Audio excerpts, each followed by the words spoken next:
اندومي باللبن اختراع.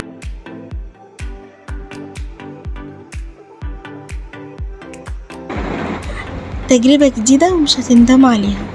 معايا كوبايتين لبن ما كنت غليهم في الاول، غليتهم بعد كده حطيتهم على جنب، بعد كده نزلتهم تاني على النار، وجبت الاندومي برضو نزلته على النار.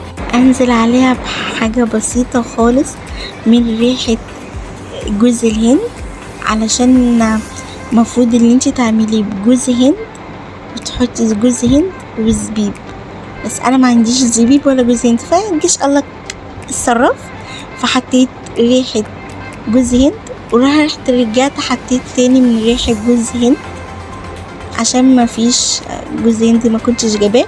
وبتقدري تجيبيه ب4 جنيه بس الازازة، يعني تاخدي منها نقطة نقطة. وهنا بقى كنت بدوق حاجة سهلة وجميلة، هما 5 دقايق بس على النار. هنا كان فعلا تحفة، تستحق التجربة.